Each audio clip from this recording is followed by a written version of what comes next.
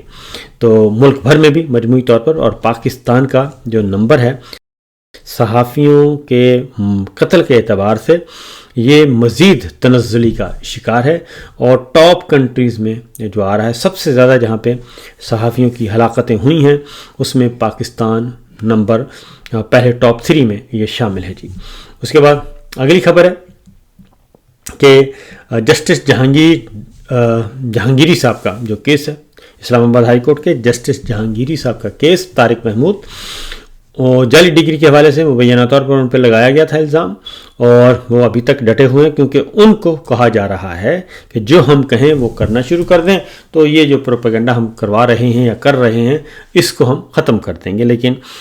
طارق محمود جہانگیری صاحب کو یہ بھی کہا گیا تھا کہ آپ استعفیٰ دے دیں، وہ نہ استعفیٰ دے رہے ہیں، اور بلکہ وہ ان دلیر ججز میں شامل ہیں، ان 5 دلیر ججز میں جنہوں نے خطوط لکھے تھے، اور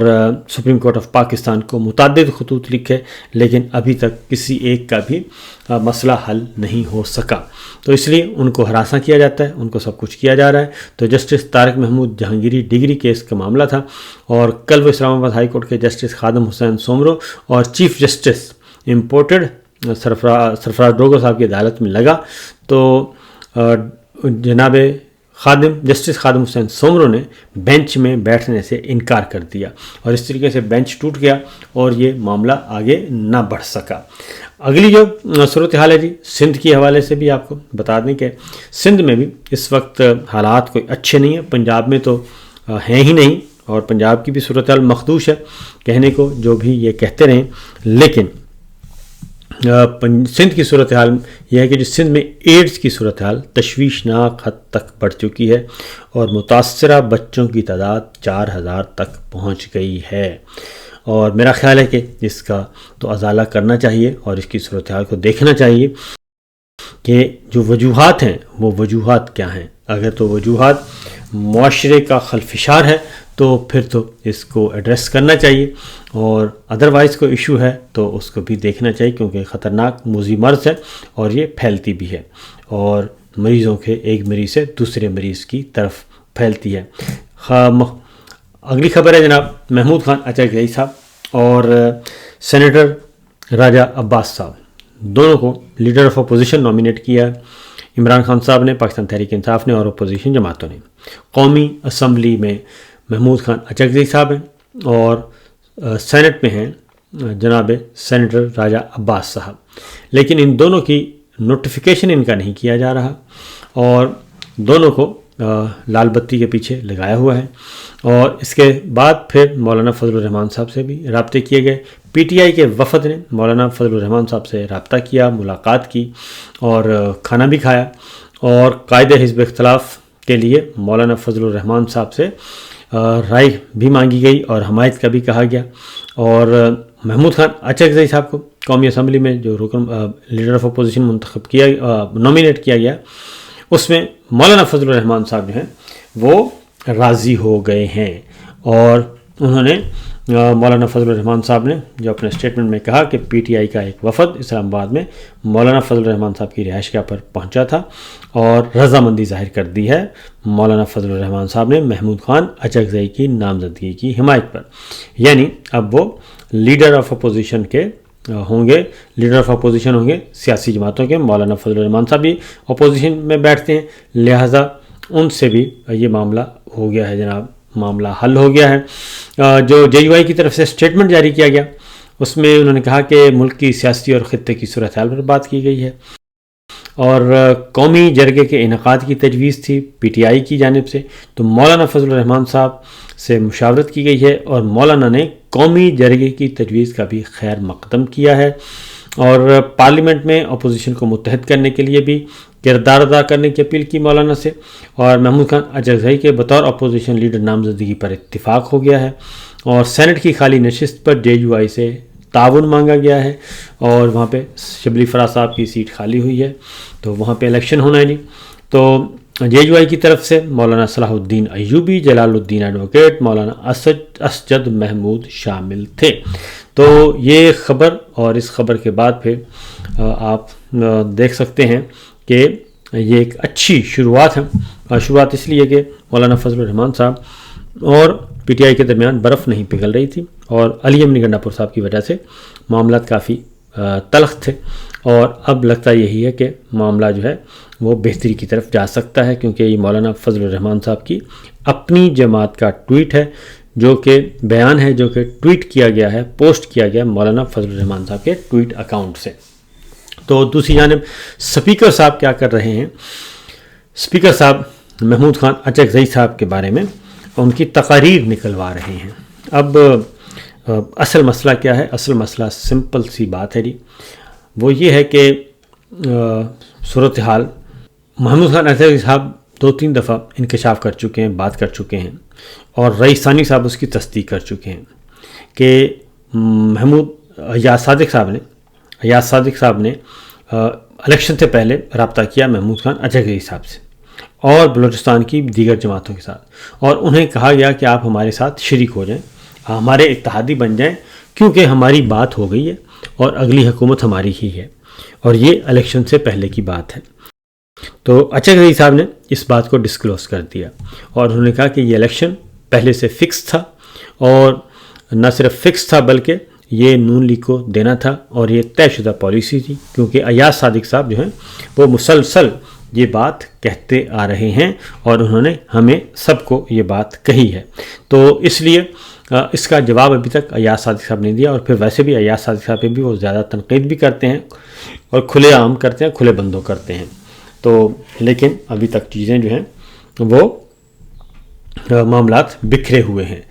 اگلی خبر جناب ایک اور ہے اور وہ ہے سیکورٹی فورسز کی کرم میں کارروائی. 7 دہشت گرد ہلاک ہو گئے ہیں اور ساتھ ہی ہمارے